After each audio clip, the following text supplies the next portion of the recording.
조선시대 일반 백성에게는 끝판왕이었던 향리가 뭐하는 사람인지 딱 떠오르시나요? 아니면 긴가민가 하신가요? 향리에 대해서 쓸데없이 넓고 얕게 알아봅니다. 중앙에서 정치를 해도 영토가 커질수록 행정구역을 나눠가지고 업무를 나눠야 했겠죠. 모든 게 전산화된 지금조차 근데 조선 때는 인구가 적었다고 해도 땅은 더 넓었으니까요. 그중 공무원이지만 양반이 아닌 마을의 실세는 향리였습니다. 왜 그 아맹어사 출두요라고 하면 단골로 등장하는 사또가 참교육당하는 모습이 있을 텐데요. 그 밑에 이제 그 실무를 보는 지방 공무원이 향리였습니다. 사또는 몇 년마다 이제 바뀌는 굴러들어온 돌인데 향리는 완전 동네 토박이었어요. 마을 사정에 빠삭한 사람이었고 어릴 때부터 서로 알고 지내던 사이니까 이게 뭐 속이는 것도 쉽지 않았겠죠. 또 사또는 임기가 끝나면은 떠나지만 향리는 남아가지고 새 사또 밑에서 계속 일을 합니다. 말 그대로 현장 전문가였던 셈인데요. 문반이나 무반 어디에도 속하지 않은, 그러니까 양반은 아니었지만 마을 단위에서는 거의 절대 권력자 같은 존재였습니다. 사또는 바뀌어도 향리는 그대로니까요. 거의 안 바뀌는 부소대장 같은 느낌이어가지고 한번 꼬장 부리기 시작하면 마을 사람들 입장에서는 재앙이었을 겁니다. 뭐 일반 백성들, 특히 이제 마을 시민들 입장에서 보면 왕은 뭐 평생가에 몇 번이나 보겠어요. 하지만 향리는 또 다르죠. 내 10년 전 모습도 알고 마을 정보에 빠삭하고 행정도 다 향리가 돌립니다. 사또는 얼굴 마담이고 실질적으로 마을을 굴리는 사람은 향리였던 건데요.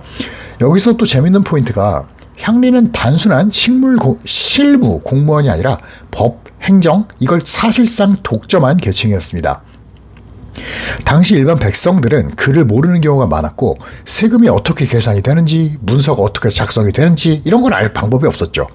결국 모든 행정은 향리를 거쳐야만 했고 백성 입장에서는 국가를 상대하는 게 아니라 향리를 통해서만 국가를 만나는 그런 구조였어요.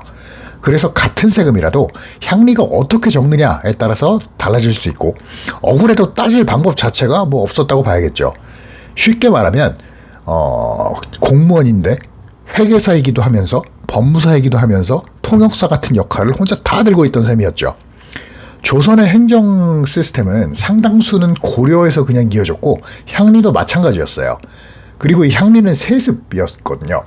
인기 투표나 뭐 마을 추천 같은 게 아니라 내가 향리면 내 아들도 향리고 내 손자도 향리고 이렇게 집안 단위로 이어지는 구조였던 거죠. 사또는 로테이션으로 돌기 때문에 향리가 마음먹고 자기한테 유리하게 보고하는 것도 가능했을 거예요. 사또는 처음 온 동네이기 때문에 아는 게 뭐가 있겠어요. 결국 믿고 맡길 수밖에 없었겠죠. 반대로 향리는 대대로 해온 만큼 그 구조를 누구보다 잘 알고 있었고 나쁜 마음 먹으면 통제하기가 쉽지 않은 그런 위치였습니다. 그렇기 때문에 백성들 입장에서는 향리가 마을에서 제일 무서운 존재였을 가능성이 큰데요. 이런 구조 때문에 중앙에서는 가끔 암행어사를 보내가지고 직접 상황을 체크하기도 했다고 해요. 사또만 감시하는 게 아니라 이제 향리까지 같이 겸사겸사 보는 거겠죠. 향리가 문제를 일으켰으면 그건 상사 책임이니까 사또도 같이 털리는 그런 구조였다라고 보시는 게 오히려 맞지 않을까 싶네요.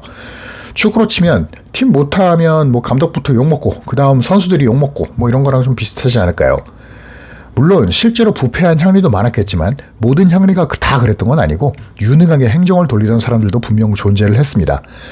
근데 웃긴 건 이렇게 마을을 쥐고 흔들던 향리도 결국 신부는 양반이 아니었어요. 아무리 오래 해먹어도 아무리 돈이 있어도 양반으로 올라가는 건 쉽지 않았죠. 권력은 있는데 신분은 안 올라가는 위치에 이상한 그런 위치에 있어가지고 위에서는 인정 못 받고 아래에서는 두려움의 대상인 묘하게 눌려있는 그런 위치였다라고 보실 수 있겠네요. 그래서 공식적으로는 출세가 막혀있는 대신에 행정과정에서 이익을 챙기는 구조가 생기기도 했고 이게 향리에 대한 이미지가 안 좋아진 이유 중 하나가 됩니다. 그러다가 1894년에 갑오개혁이 일어나는 이후 수령인 사또도 사라지고 근대 행정 시스템으로 바뀝니다. 한 사람이 통치하는 구조가 아니라 여러 사람이 역할을 나눠 맡는 구조로 바뀌게 되면서 기존 향리들도 하급 관리로 편입되거나 체계가 해체됩니다. 결국 우리가 알던 향리라는 존재도 역사 속으로 사라지게 된 거죠.